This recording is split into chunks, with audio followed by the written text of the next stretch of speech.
Hey runners, before we get into today's episode, I want to ask you a quick question. Have you ever wondered if your nutrition is actually helping your running or is it actually holding you back? If you want to find out, I've created a brand new free resource just for you. It's called the Runner's Fueling Audit. It's a super quick checklist that's going to help you spot the signs of underfueling, low energy availability, or where the gaps in your nutrition might be that are impacting your recovery and actually slowing you down. It only takes a few minutes to go through, and by the end, you're going to know whether or not your fueling is on the right track, or if you really need to start making some changes to the way you approach your eating so you can start to feel stronger on every run, reduce your injury risk, and actually get the results that you're training so hard for. You can grab your free copy right now by clicking on the link in the show notes. Again, this is called the Runner's Fueling Audit. It's a free downloadable resource, and it's going to give you so much clarity on how you can start feeling smarter and running stronger. All right, let's dive into today's episode.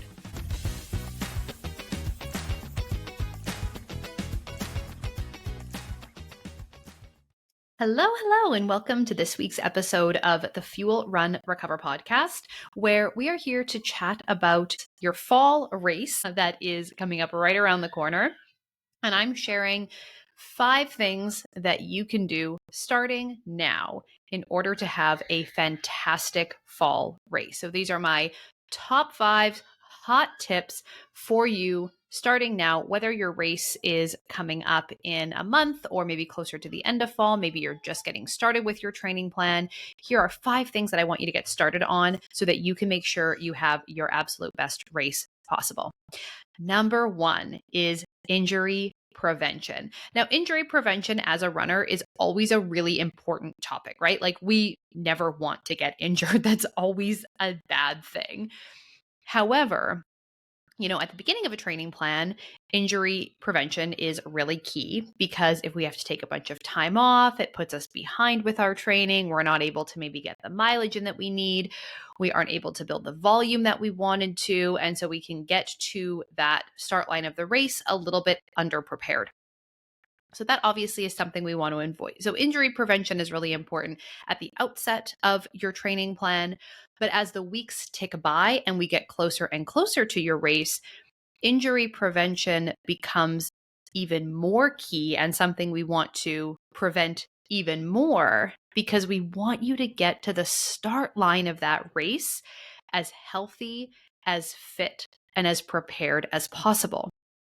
And so in the final weeks of training, we do a couple of things from an injury prevention perspective. The first is that we allow for a taper. So before the race, in the weeks leading up to the race, we are actually dropping down your volume and we're doing your longest long run several weeks before the actual race to allow for some extra time for more complete recovery. We're also helping to reduce injury risk in those final couple of weeks before the race.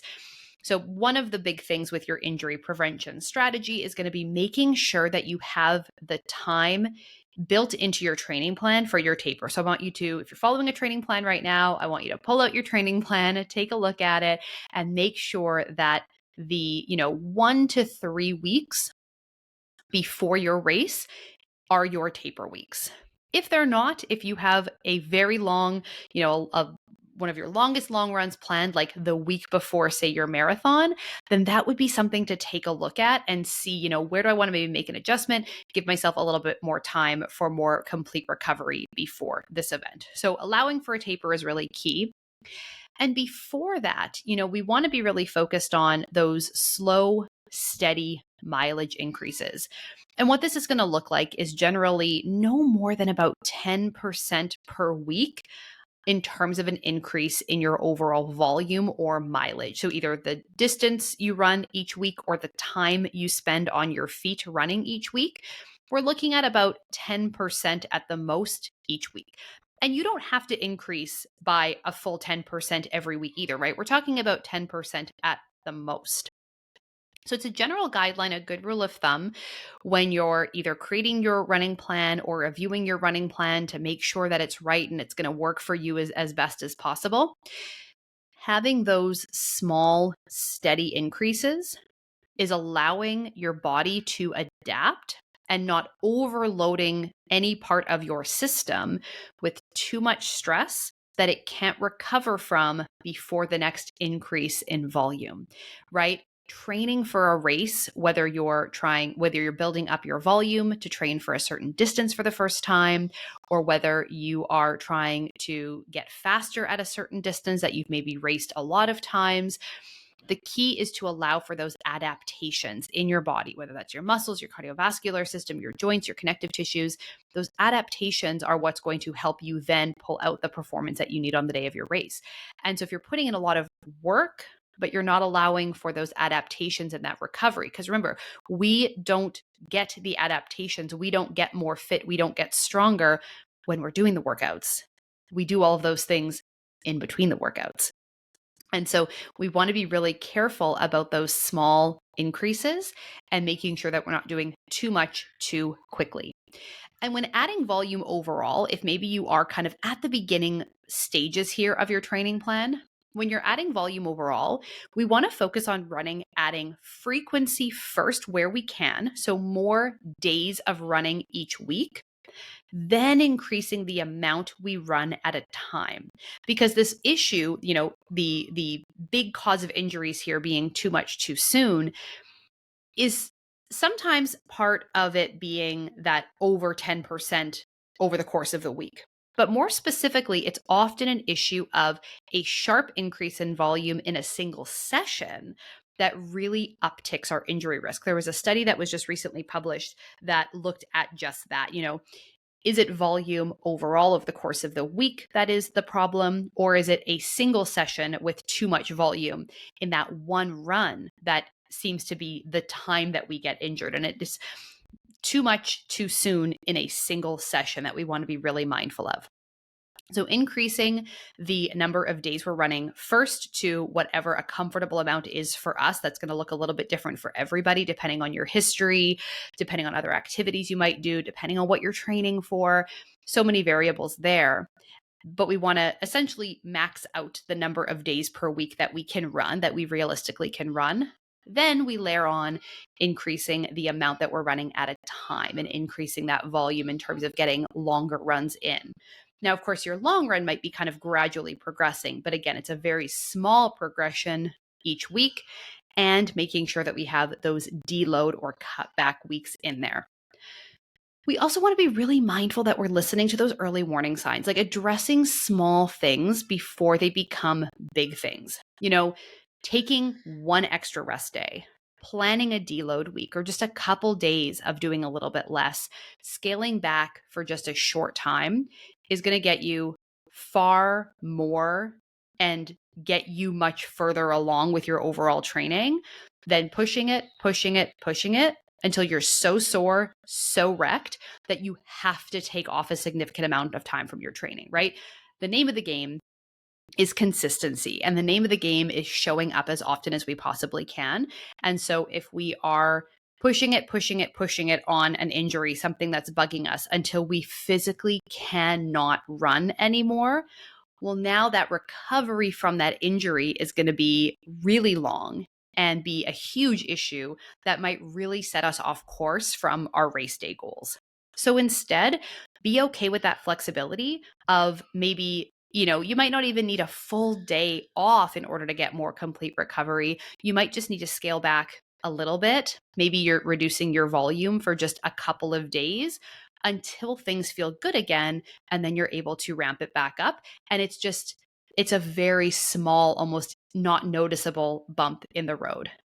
Recovering from our normal training fatigue just takes a day or two at the most.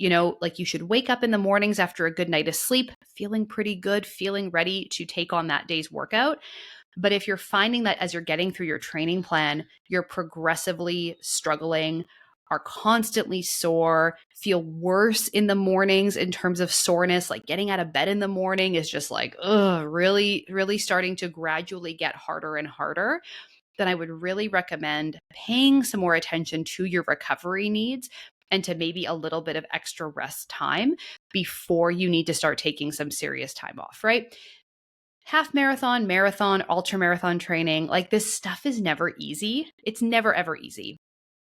But there's a point where we're pushing our bodies beyond what they need to do in order to get better, right? There's a sweet spot of stimulus and a sweet spot of progression that is allowing us to get better and recover as quickly as possible, as efficiently as possible, and get us the best results.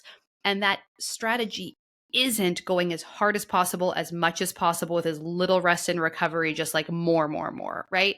Because at a certain point, we're just doing muscle damage on top of muscle damage on top of muscle damage. We're not allowing for that recovery and those adaptations to take place, which, remember, like I said before, those adaptations take place in between our workouts, not during the workouts. So there is such thing as too much, too quickly, too much intensity, too much volume, and our bodies are going to tell us when that's a problem. So listening to these things and just addressing them before they turn into significant problems that totally take us out from our race day goals is definitely the smart way to go. The second thing we want to do is we want to start practicing our race day nutrition plan. And what this looks like is just starting to create a strategy for yourself of what you're going to eat in the days leading up. So as part of your carb loading plan, this is going to be for races that are going to take longer than about 2 hours. We want to be starting to practice, starting to pull together, what are the foods that work well for me in terms of carb loading? How can I practice with incorporating more of these in training, say the day before my long run? Maybe I'm starting to add in a bit more carbohydrate. I'm adding a high carb snack before bed at night. I'm increasing what I'm eating before I head out for my long runs in the morning to just optimize my intake of fuel and my muscle glycogen stores and all of that. So just like starting to pull together that race day nutrition plan and what those days leading up to your event are going to look like. We start really slow with just, maybe we're emphasizing more carbohydrates at dinner the night before. Then maybe we're adding a snack to the evening the night before our long run. Then maybe we're adding in more carbs in the afternoon and at lunch, and just slowly working up to really practicing what that carb loading is going to look like, what it's going to feel like, how it's going to go in terms of how it supports your long runs and the quality of the workouts that you're doing and the speed of your recovery, because we don't want to leave these things to the last minute. One of the biggest mistakes that I see runners make out there is they get to maybe their taper weeks, right, where you don't have any long runs left or any significant long runs left to be practicing things. You get down to this crunch time, and then it's like, oh, what should I do for carb loading? Well, you don't have time to practice any of this stuff, right? Like, we've run out of time to be able to try and test and see what works. And so you're really taking a risk there on what happens on race day if you've never trained your gut, you've never maximized your carb intake, you don't know how your gut is going to tolerate things, you don't know what your bathroom situation might be. So now, 10 weeks, 12 weeks, 8 weeks out from your race, you want to be thinking about, how can I start to use my long runs even more effectively and use them as a vehicle for also practicing my race day plan? Don't let race day or race week be the first time that you're trying something. You have tons of opportunities in your training to start to pull this stuff together. Now, we don't need to do a full out 6, 7, 800 gram carb loading full trial run through before every single long run, right? Like, we don't need to do that. But for at least a few of your long runs, we do want to be getting pretty close to what you're aiming for as part of your carb load. Again, because we're looking at, can I fit in that amount of fuel? What foods do I eat? How much of them do I eat? What do I have for snacks and drinks and fiber and logistics and planning and grocery shopping? Like, there's a lot that goes into it. Carb loading is not an easy thing. And the more that we're able to feel like prepared and confident and comfortable heading into the race, the less anxiety we're going to have and the less chances there are that something's going to go wrong. The second thing we want to do is we want to be matching our race schedule for when we're eating and when we're running. So if we're used to running in the evening, we do want to start getting in some morning runs, practicing having some pre-workout fuel and going for a run earlier in the day, especially if you're somebody who does struggle a little bit with the GI stuff. then certainly we want to be prepared so that you're not rolling out of bed in the morning, can't even stomach the thought of putting something in your body because you've never done it before. And then you're struggling through that entire race because you just don't have the gas in the tank to pull it all together. This is also where we're going to start practicing our race day nutrition plan in terms of what we're going to consume during. So, our intra run fuel, right? What products are we going to use to fuel during the race, right? Are we doing sports drinks? Are we doing gels? Are we doing chews? Are we doing candy? There's endless options of what we can choose from. So, what are we going to have? What are we going to take with us? What do we like? What works? And also, what's going to work for the race day logistics? Maybe taking into account what supports we might have out there on the race course. With that, so number 3, kind of a segue here, is going to be training our gut. For longer races, we're talking, 2 hours and longer, we want to be aiming for 60 to 90 grams of carbs per hour, give or take. So we're talking about, for a lot of people, that's going to be your half marathon distance. Certainly for marathon distance and anything longer, at least 60 grams of carbs per hour. If we can hit 90, that is fabulous. But we don't just do that, right? Like, we don't just get up one day and start running and consume 90 grams of carbs per hour. We need to train our gut to be able to tolerate that amount of carbohydrate and make sure that we're choosing the right products that are able to be consumed and absorbed and digested as efficiently as possible, so we don't have a bunch of extra sugar sitting there that's going to contribute to GI issues. What that looks like is a combination of glucose and fructose, so we can use multiple transporters in the gut in order to absorb and utilize all of that carbohydrate as quickly as possible. So the name of the game with avoiding gut issues: taking the carbohydrate in, ingesting the carbohydrate, and getting it out of our gut as quickly as possible. Because if it's sitting in the gut, we have more chance it's going to cause us problems. Once it's out of the gut into our working muscles, it's giving us the fuel we need to perform, and it's not just sitting there wreaking havoc. So practicing this stuff and gradually increasing the amount of carbohydrate we're taking in over the weeks of training gets us up to a level that makes us really prepared for our race. Same goes with fluids.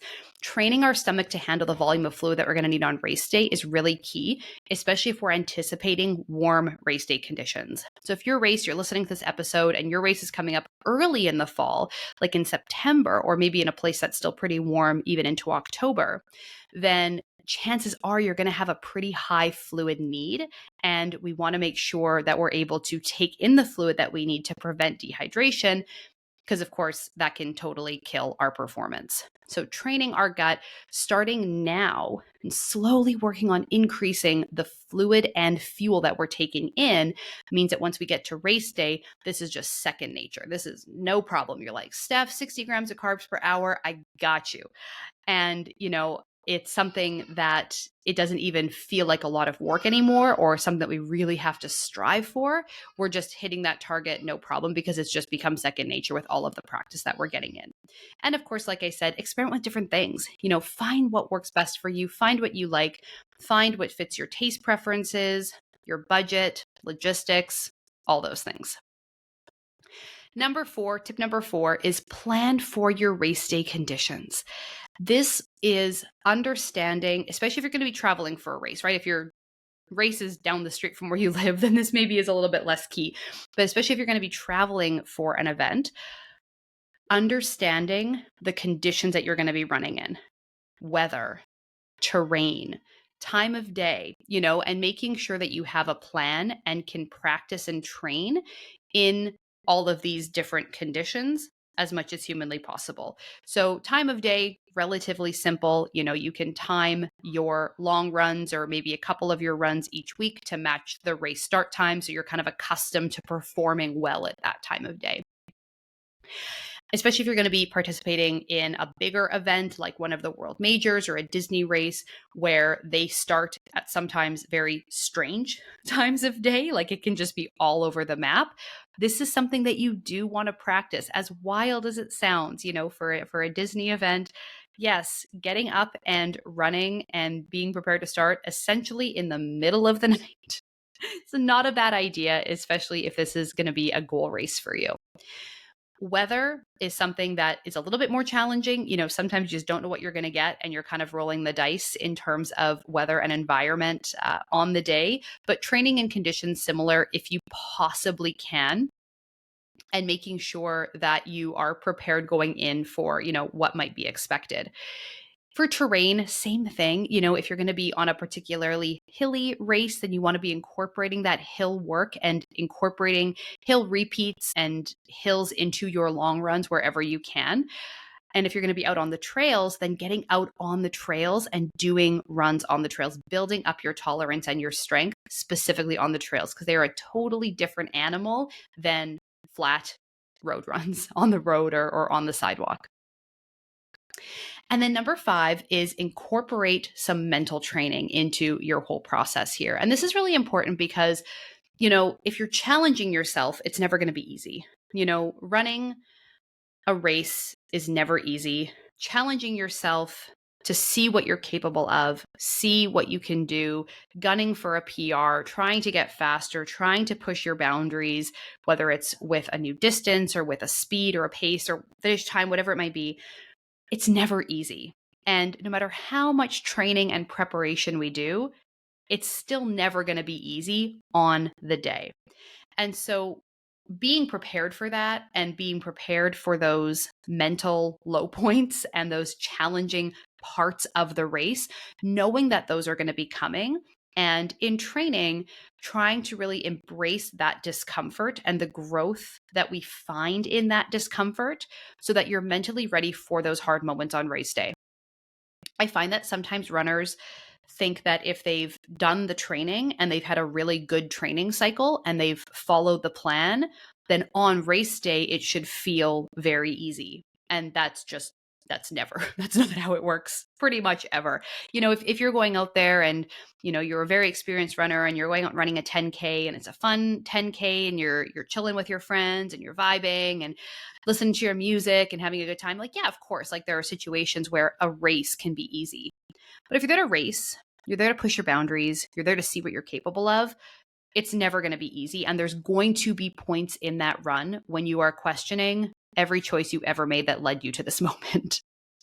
And that's just part of it, And so the more prepared you are for those scenarios, the less daunting they can be and the less inhibiting they can be because you were expecting it. You knew this was coming and you have a strategy and you can plan and prepare for it. Maybe it's going to be having a couple of mantras that you can cycle through, just things that you can be ready to say when the going gets tough. Or maybe it's going to be having a plan for any scenarios that might go wrong, like traffic, you're getting to the start line a bit later than you wanted, you forgot a piece of gear, the weather isn't going your way, you dropped a gel, like something might go wrong during the race, or it's very likely that something can go wrong during the race. And so having a plan for all of that and thinking through these different scenarios and coming up with solutions means that you're going to be ready. So when something inevitably goes wrong, you're going to have a strategy and you're going to be ready to better manage these situations without it totally veering you off course and totally dragging you down. So anticipating kind of the unexpected and anticipating those things that might go wrong and being prepared for them, both leading up to the actual race with some of the logistical crazy stuff that can happen before the gun even goes off. And then during, just breaking down that race into smaller chunks and feeling prepared and confident for what to expect with each of them. That comes down to your pacing strategy, it comes down to your mental strategy, and all of those things to help you just feel really good going into that event for everything and anything that might come your way. So that is it for this week's episode. 5 quick tips for how you can have your absolute best fall race this year. 5 things you can think about, 5 things that you can dial in. And if you are still looking for some help getting ready for your fall race, I would love to help you. You can join my online program, the Fuel Train Recover Club. You get access to fantastic resources like my race day planning guide. It's a PDF resource that you can actually fill in with all your logistics, all your timing, your pacing strategy, your packing list, what you're eating when, everything. You get personalized meal plans and recipes, customizable training plans, and of course, coaching from me when you need help, or you get stuck, or you just need some guidance with what to do next. So that's everything you find inside the Fuel Train Recover Club. Please check out the link in the show notes to go over to the website to have a look at what's included. There's also a great little video there that you can check out everything that you can find inside. That is it for this week's episode. I hope that you enjoyed it. And of course, we will catch you right back here for next week's new episode. That's all for now. Thanks for listening. Bye.